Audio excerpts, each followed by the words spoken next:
Welcome to another episode of Exercise Matters with me, Randall Cooper. And me, Mick Hughes. Support from today's episode comes from Premax Performance Skincare. If you're active, you focus on strength, endurance and recovery. But what about your skin? Sweat, friction and the elements take a toll. That's where Premax comes in. High-performance skincare made for high-performance people. From recovery creams to anti-chafe balms, massage creams to exercise-specific barrier creams, we help your skin go the distance. Keep your skin as fit as your body with Premax. Available now at premax.co. Support for today's episode also comes from Learn.physio. Health professionals, are you staying ahead of the game? Learn.physio brings you cutting-edge education from world-class experts in sports and musculoskeletal medicine. Online courses, hands-on practicals and expert resources, all backed by the latest evidence and designed to fit into your busy schedule. To be your best, learn from the best. Get started today at Learn.physio. Well, g'day Mick. It's we're up for another episode, and I was thinking about today's episode over we just come off a long weekend down here in Melbourne, and the reason I thought about it was that I live on some acres and some property, and a lot of my weekends are spent kind of outside. And I've started actually tracking some of the stuff that I do outside on my watch. I know we discussed that kind of in a previous episode, because I work hard, whether it's chopping wood or moving fences or pushing dirt around. Yeah, it's the best workout of the week. What? How many steps did you rack up on the weekend?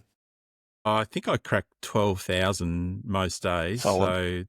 So that was okay. Yep. But it's actually the most interesting thing, without digressing too much, is that I do chop up wood, and if I chop up wood for an hour or so, my heart rate's over 150 the whole time. Like it is a solid workout. So it's like I may as well bank it, and because it all counts, doesn't it?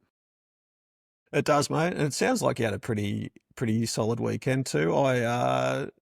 Countering that, I scrubbed the hell out of our pool the other day. In this recent rain, our pool got flooded full of mud, and so we've just had it recently drained and filled up, and there's all this dirt and crap sort of on the side of the pool. So I got this big scrubbing brush, and so it's a big pool, and I'm just scrubbing there. My arms were burning. I got some decent DOMs today. I can barely lift my arms over my shoulders, and I had the gurney out.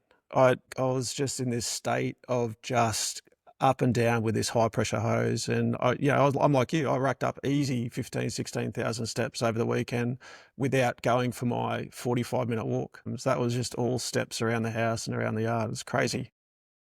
You can get so much work in if you just integrate. And I know everyone talks about, use the stairs at work and all these kind of things, but I just try and use the stuff that I do outside as a workout. And sometimes I get, totally physio about it and just do squats in the right way or make it into a walking lunge. That's pretty dorky, isn't it? But the reason I was thinking of this episode is that generally what I have done is, I'm not a big drinker of alcohol, but what I have done is when I've worked outside, I must admit that I do like a beer. And I'll come back, I've got some, big kind of outdoor kind of chair that I can kind of sit on after I've been sweating and working out for a while. And just that one beer is can be quite therapeutic, and it for me it signifies kind of like the end of that session or the end of that workout. So when I exercise or swim or whatever, I don't have that craving, but I do with working outside. So it's a different level, isn't it? So is it bad for me? I kind of know the answer to it, but I'm glad that we're going to talk about it in a little bit more detail, because it's been, particularly we're both Australian, drinking, it's changing though, isn't it? But drinking has been such a huge thing that's kind of paralleled itself with sport. And I think that evidence is now coming to light that, it definitely does have an impact on people's performance, recovery and athletic endeavors. It does. And obviously we'll talk about it today. And it's I don't know why it's like, synonymous with Australian culture. Maybe it's the weather, maybe it's because alcohol's a worldwide product. Most cultures in the world will have, and most countries in the world will drink alcohol. I know there are some that don't and abstain. But for whatever reason, us Aussies get sort of painted as these beer-loving larrikins from down under that just love a drink. And we do. And I previously did. I must admit, I stopped drinking 2.5 years ago for some health reasons. But through most of my late teens teens and early 20s and 30s, I was like you, work hard, play hard, and drink reasonably hard too, which probably led me into a point of view where I just need to back off a little bit. And it's been a good change for me. I've enjoyed it, and I probably talked about it a bit, about how it's improved my sort of sleep quality of life, my ability to exercise, my mood, all these kind of things, which we can talk about a little bit later on. But I definitely wanted to shine a light in today's podcast about alcohol, and specifically related to resistance training and exercise and physical activity, and how we recover. Not so much get into the finer points about its impact on society or its impact on your injuries and car accidents and violence and that kind of stuff. That's certainly not, we don't have enough time or probably expertise to be talking about that. But definitely with the focus of this podcast in particular, trying to optimize our ability to exercise and do good things for ourselves. Yeah, definitely wanted to shine a light on what studies are out there, and I guess some of the recommendations of what we can do. I really like how you use the word optimize, because I think that, when people take their exercise and their sport seriously, they're looking to optimize what they can do. And clearly, when it comes to recovery, a lot of people think about compression or nutrition, a lot of those things that got evidence based, what they will do, what they are going to do. But sometimes it's also about what you don't do is Yes. really important as well. And I think alcohol is definitely one of those things that fits into that basket. And as you've said, and this is where the nuance will kind of come into our discussion today, is that part of it will be a discussion around exercise performance, but part of it will also just affect everyday life as it has with you. Yes. Yeah, absolutely, absolutely. So we'll talk about today its kind of, I guess, broad impact on some bodily functions, biological markers, and some output measures and that kind of stuff. That's what the first paper will talk about. And then importantly, probably have a deeper look at the differences between the sexes. We know, we talked about this before, that males and females differ greatly. Females are unfortunately underrepresented in a lot of the things that we talk about, but I have found some papers here that do show that alcohol in women has a differing effect to men. And then lastly, we're going to round it out about how alcohol plays a role in your sleep quality as well. We talked about previously, how important sleep is. So yeah, really, really interesting next half an hour or so, mate. So I'll probably should stop rambling on and get right into it. Let's talk about the studies. So the first one is a systematic review. We talked about this before. We try to pick the best available, highest ranking evidence out there when we have like a big part of our discussions. So this one in particular was back in 2019, so fairly recent, and its aim was to systematically evaluate the literature when looking at alcohol consumption during the recovery period on muscle function. So we're talking about the first 2 to 3 days post exercise. And the authors found some pretty interesting things. There was a fair bit of mixed bag findings, but of the 12 papers that met the inclusion criteria that were included in the study, now also keeping in mind that the alcohol consumed during this 2 to 3 day recovery window ranged from 4 standard drinks up to about 10 and a half, depending on the study. So fairly big range there. But if you break that down to over a 2 to 3 day period, as little as 1 drink a day versus up to 3 drinks a day for a 70 kilogram individual, which was based on these findings. Biological measures such as creatine, kinase or CK levels, heart rate, lactates, cortisols, testosterone, all these kind of very small biological markers that can impact on our health. There wasn't too much of a clear finding about whether or not alcohol had negative or positive effects or severely detrimental effects, I guess is probably what we're trying to sort of look at here. But the one thing that did stand out consistently across all the papers, that alcohol definitely showed a strong evidence to support that alcohol impairs muscle protein synthesis response to exercise, even when protein is consumed in the post-exercise period. So that was a pretty telling point there, which gives us some kind of, something to think about if we're Yeah. trying to build muscle. It kind of, we want to have obviously alcohol in moderations and people are happy to drink, but then also too, sometimes they probably don't understand the impact it can have on tissue repair. And this is a really clear finding that there is a problem there.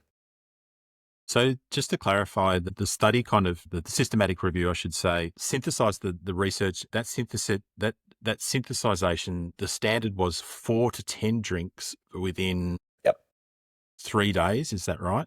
2 to 3 days. Two to Yep. three. So 48 to 72 hours. That's for me, that's a lot of drinking. Mm. If you kind of aim right in the middle of that, let's say that's kind of 6 or 7 drinks, is a significant amount for someone who's exercising. And you'd think that a lot of people will, if they've done a big session, will probably, drink that evening.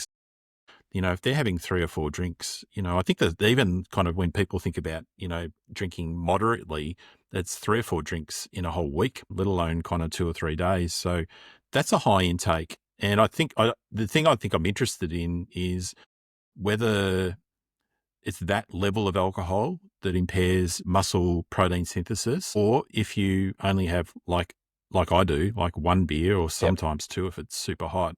Yep. Is it proportional? Does it negate the effects? I mean, what are your thoughts on that? Have you looked into that further? There's certainly another study that does talk about a more lower level of alcohol consumption. In saying that, we're probably just getting a bit older and more sensible in our years. But I would go back to when I was a 20-something who was 10 foot tall and bulletproof. Drinking more than 10 standard drinks a night would not be uncommon. So, there's certainly a population out there that train hard, play hard, and they would easily consume more than that level in the first 48 hours after training. You think about some of the footballers and the sporting athletes where drinking and partying and celebrating hard after big wins is probably part of the common culture. I mean, I haven't been around sport for a while to see if it's changing. I guess internally, I've heard some anecdotal reports that the younger, the Gen Zs, that's what they are these days, aren't they, mate? I'm sort of starting to sound like a boomer, even though I'm on No, X. they are. Yep. I hear anecdotally that they're drinking less and their relationship with alcohol is very different to our and my generations. Yeah, I'm not sure where to sit with this, but definitely there are some lower level consumptions papers out there, which we'll talk about later. And I think also there's nuance in sports. The classic, again, we're Aussies.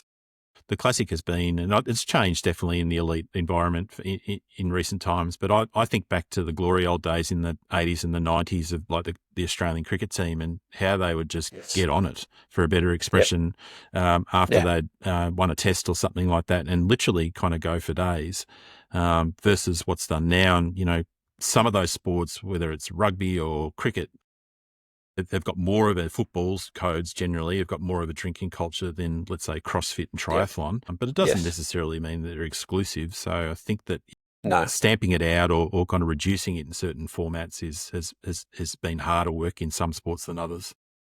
Yeah, and it definitely differs between the sexes. Like I worked with professional female team of netballers years ago, and having worked with young men for the best part of my early career as a sports physio, watching them behave after weekend games and how they just went hard after a game and after a win. The females that I worked with were so professional. They'd finish a game, go do their recovery, go home to bed, get up early, and it's a completely different mindset. So yeah, I think it differs between the sexes too. So yeah, it's Yeah, I'd agree with that.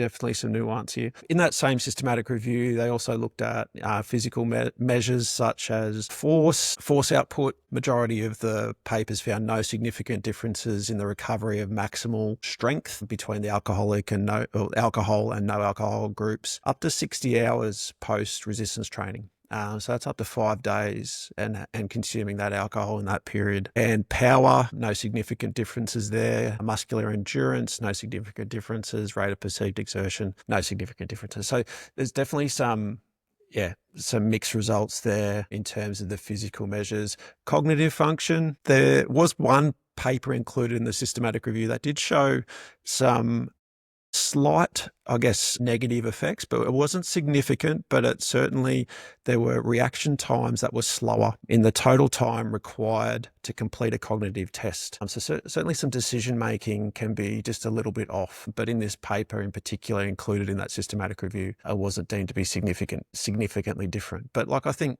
in any team sport, any decision-making activity be it individual sports, being team sports, even, doing your job. Any impairment in your ability to make a decision can be the difference between maybe a goal being scored, maybe you making a tackle, maybe you being there in the right place at the right time, or being in the wrong place at the wrong time. So I think there's certainly something there that needs to be considered.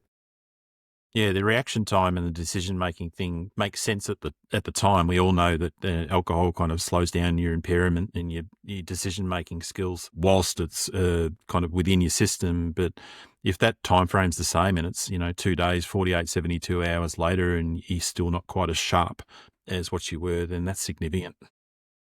Yep. Yeah. And just keeping in mind that all this information is based on the systematic reviews and all those included research papers that compared alcohol consumption and no alcohol consumption in that acute recovery window. So this is not talking about habitual, chronic, long-term consumption of alcohol, which, you're banking up all this kind of negative effects. It can have some long-term consequences if done in really high doses. We know that the problems that happen with long-term alcohol abuse, but that's just one thing to keep in mind. These findings today are purely related to acute recovery from exercise. Yeah, I agree. And I think the interesting part was that the power and the strength weren't affected in the acute setting, but the markers for protein synthesis were. So for me, like that very much sings to, the alcohol's kind of got long-term consequences, not only just with, liver and all the medical stuff that we've spoken about, but for long-term muscle gains and muscle strength and muscle building. I haven't met too many people who are bodybuilders who are alcoholics, so I assume that the two No. don't go together all that well. Yep, I think the bodybuilders have got a lot of they know a lot, and I reckon they've got some little industry tips and pearls of wisdom that we probably all could learn a little bit from. Anyway, paper 2. So now we're sort of moving into just a little bit more detail about the effects of acute alcohol ingestion after exercise. Now, this one was a fascinating paper. This one was done on males, and it was alcohol consumption acutely in response to muscle damaging eccentric exercise. So this sounds like a really fun study if I was a 20-year-old, because what they made them do was they got these males and they put them into an isokinetic machine, and they made them do 3 times 100 reps of eccentric muscle contractions in an isokinetic machine. 3 Ouch! times 100 reps. 300 So reps. they wanted to physically induce and almost like break their muscle. They separated each 100 reps with 5 minutes rest in between each one, and then they did these 100 reps. So 30 minutes after they concluded this really strenuous eccentric exercise, they then gave them the equivalent of 9 standard drinks to be consumed over 90 minutes. Everything in this study is excessive. So over 90 minutes, they were given 8 to 9 standard drinks. What was it? Mixed as vodka and orange. So all given a placebo. But either way, they were driven home, thankfully, and told to go to bed, and then come back. What a And then day! come back. Oh, a 20-year-old version of me would have loved this one. It would have been great. So, and they were basically brought back in and had they had blood markers done, muscle soreness, all those kind of things done at 36 and 60 hours. Now, the key findings were that consuming a substantial amount of alcohol, so about 9 drinks after strenuous muscle damaging eccentric exercise, hinders the recovery of muscle strength, especially after having 300 eccentric contractions forced on your muscles. It was markedly worse in the alcohol group compared to the non-alcohol group at 36 hours and 60 hours. It interfered with the repair process. So the findings suggested alcohol detrimentally affected the biological repair of the muscles, and rather than increasing the initial damage caused by the exercise itself, it had that, and this probably goes back to some of that muscle protein resynthesis stuff that we were talking about earlier on. If this, obviously this is a large amount of alcohol. This isn't the 4 to 10 over 3 days. This is 90 minutes. This is your binge drinking at its finest. It was interesting though that the soreness, both groups obviously experienced soreness in this group, and the CK levels increased due to the exercise, indicating there was muscle damage, but there was no increased soreness between the groups. Okay, so the alcohol group and the non-alcohol group perceived their soreness the same, but the CK levels were different. So yeah, it was a fascinating study. They were definitely the two big ones. So that the alcohol really affected that post-exercise soreness post-exercise recovery in males at 36 and 6 hours post-exercise.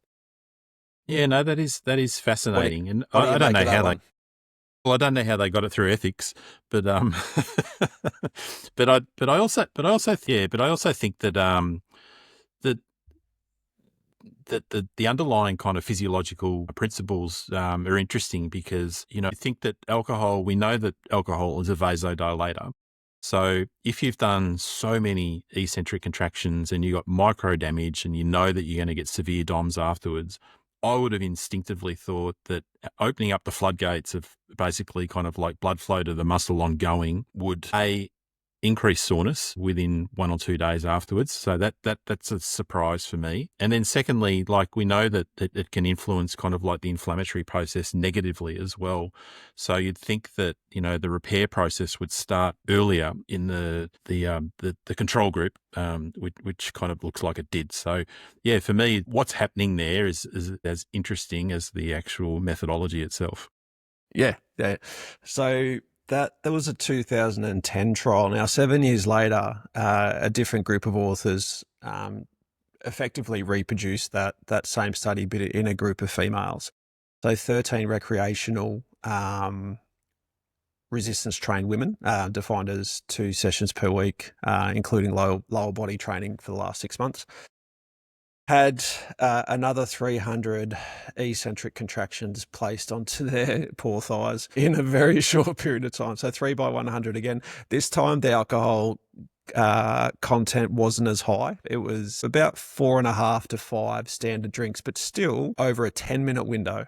So slightly different What? methodology. So they were, but yeah. So yeah, it was fascinating. So 10 minutes post exercise, they consumed an alcoholic beverage or a non-alcoholic beverage, and over 10 minutes. Sorry, though, I did get that wrong. So it was still 30 minutes after, but they were asked to consume that alcoholic drink or non-alcoholic drink within a 10-minute window, which is This still a just must lot. have been a part like a bunch of that's tequila shots.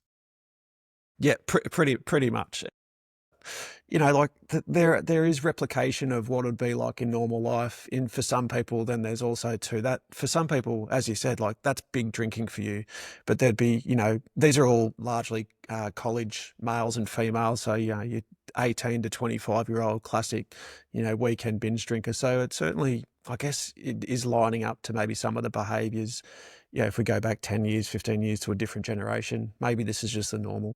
Um, but regardless, the authors had the same kind of protocol: 300 damaging eccentric reps, high amounts of alcohol, soreness and muscle strength tested this time, and blood markers measured at 24, 48 hours post exercise. The results here were different. So no doubt in this one, as we'd find in the men, muscle damage occurs. There's no doubt about that, and that's signified by increased CK levels around the bloodstream and muscle soreness. And both groups obviously had a decrease in maximal strength at 24 and 48 hours, but the differences between the two weren't there.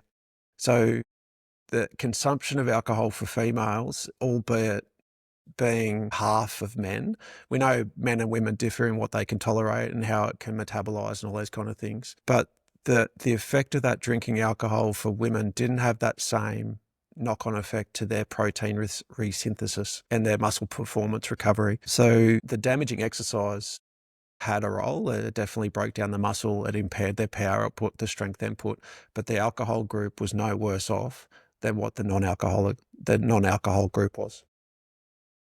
That is So amazing. I mean, we discussed it big only a couple of differences. episodes ago about like caffeine, for instance, and how that may be different, the way that men and women metabolize that. And then alcohol also. I mean, the thing that jumps into my head is not only just about how that works in a sporting context, but also just in general life, and the different effects that alcohol has on females versus does males. So that's such an interesting area, and it just needs further research, doesn't it? Yeah, absolutely. The authors did propose some explanations as to why the gender differences do exist, and one possible explanation was that there's possible different effects of alcohol on muscle protein synthesis pathways in men and women. So that could definitely be a confounder there between the two, and maybe the influence of estrogen against muscle damage in women is also too. So some of those hormonal differences that exist between men and women, there might be something there. But like always, these authors find it hard to make some really clear, I guess, links to their findings, and they always suggest that further research is needed. But yeah, Always further really, research is needed. really interesting paper. So now I just want to dial it back a bit, because we've just covered a couple of papers that were really clear binge drinking at its finest after exercise, or eccentric induced exercise. It certainly wouldn't be a normal exercise session for most people. I found this really fascinating paper back in 2020, so only a few years ago still. This was called the Beer HIIT study. The Beer High Intensity Interval Training Study. Let me get my words right. I might have had a couple of sneaky beers here in this one, but just a black coffee for me this morning. So the authors looked at a group of men and women, and they wanted to evaluate the effects of a 10-week HIIT program on strength, cardiorespiratory fitness, and power in healthy young adults, to determine if a moderate level of alcohol consumption would influence these changes in cardiorespiratory fitness, strength, and power. So we had 73 healthy adults, and 35 of which were female. So a fairly good split between males and females here in this study. Yeah. And they were allocated to one of four groups. So one group had, after each of the training sessions per week, and there were 2 supervised sessions per week. It was a good, well-conducted study, so there was some supervision done by some trained personal trainers, exercise scientists that were doing the training to keep it standardized. So one group did a HIIT session and then had a regular lager, so a 5% alcoholic beer, so roughly one and a half standard drinks after exercise. And one of them either did the HIIT session or had a vodka, but once again, to the equivalent one and a half standard drinks. Or they were allocated to a HIIT session and an alcoholic free beer, and then the fourth session was a HIIT session plus sparkling water. So there was enough of a sort of difference there between what they were perceiving to what they drank or not. So they did all that training twice a week for 10 weeks. They had alcohol after that session. They had their cardiorespiratory fitness measured by VO2 max testing via a treadmill test. They had their strength measured, but I guess to be fair here, when we're looking at strength, it's hand grip strength, not a isometric squat, Right. or Yep. another form. So it's a hand grip strength. And then muscular power was measured via squat jumps, counter movement jumps, drop jumps using force plates. So the findings of this paper was that, surprise, surprise, all of the 4 intervention groups got fitter over the 10 weeks. And there were no differences in the magnitude of differences between the 4 groups. So each of the 4 groups got fitter, but the alcohol did not have an impact versus the non-alcohol group. So they all got fitter by about 10 to, let me get that paper I've just threw on the ground, sorry. I want to get that number right. I think it was about 10%. No, 18%. 18% increases in fitness over that 10-week period. Muscular strength, alcohol did not impair hand grip strength. I'd love to would have seen it in a bigger muscle group, if I'm being a bit picky, but hand grip strength wasn't impaired by the consumption of a very low to moderate alcohol group. Then muscular power, the results were a bit hit and miss, but the results are concluded that alcohol's effect on power were inconclusive, due to the fact that power didn't largely improve much at all over that 10-week period. Okay, so it was a bit hard to say from the author's perspective, did alcohol have a negative effect or not? But ultimately, the big consensus here from this paper, which was a much more sensibly controlled and conducted trial. I think if we're looking at the outside in, where it's only 1 to 2 standard drinks in the next 12 hours after the HIIT session, twice a week for 10 weeks, it didn't impact. So it goes back to everything in moderation, right? It probably goes back to what you were saying before, how, a bit of hard work and a nice enjoyable beer up on your crow's nest at your house, looking over your manor after mowing the grass all weekend, mate. It's it goes to show that's okay. And it seems to be okay. That's reassuring, Mick. I might just continue with that one and being, not being 25, let's say, put it that way. Like, that's kind of, that works for me also. Very good. Well, mate, I think we've gone over time as I always do. I'm sorry, mate. But just really quickly before we wrap up, I did mention at the start of the show that we wanted to talk about sleep. And very, very quick. Yeah, I did mention earlier, but I think the big take-home message here is that alcohol does disrupt sleep. Obviously, and this is a systematic review, well-conducted systematic review on the effect of alcohol on subsequent sleep in healthy adults. Key findings here are, and they did break it down to those that have less than 3 standard drinks in a session versus moderate sessions, which is 3 to 5 drinks, versus high standard. And it's within 3 hours of bedtime is what the systematic review looked at. Ultimately, it's the REM sleep is significantly affected. We go back to REM sleep, what we talked about back in the sleep podcast. If you haven't listened to it, please go back and give that a good listen. But REM sleep is where we have a lot of our emotional and cognitive recovery. And that's how we start dealing with our emotions and our memories. They're all being laid down really, really nicely. And if that's being disrupted, then that can obviously have a problem with our emotional regulation, some of our important brain hormonal balances. And it does happen with as little as 1 to 2 drinks. Okay, so even that 1 drink to calm you down can really delay that onset of REM sleep. So that's probably the big one. There were a couple of things there. Other than that, people did sort of find they were with heavy alcohol consumption, surprise, surprise, you're going off to sleep faster. I remember those days, but then you're waking up out of those sleep cycles a little bit easier and earlier. And so ultimately alcohol wasn't seen to be a great recovery agent, certainly in moderate to high dosage, but it's the REM sleep that can really hamper your sleep quality and tissue repair, brain repair.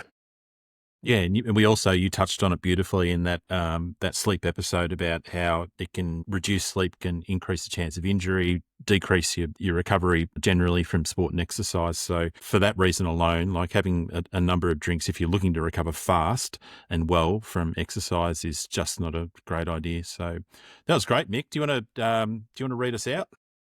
Yep, I'll read us out, mate. That was a great chat. Thank you very much. Well, that's a wrap for this episode of Exercise Matters. If you enjoyed the chat, make sure to subscribe, leave a review and share it with your mates. A quick disclaimer, this podcast is for educational purposes only and is not medical or individual advice. Always seek guidance from a qualified health professional for your specific needs. A big thanks to our sponsors Premax, high performance skincare for high performance people, and Learned Up Physio, world-class education for health professionals. We'll catch you next week. See you next week.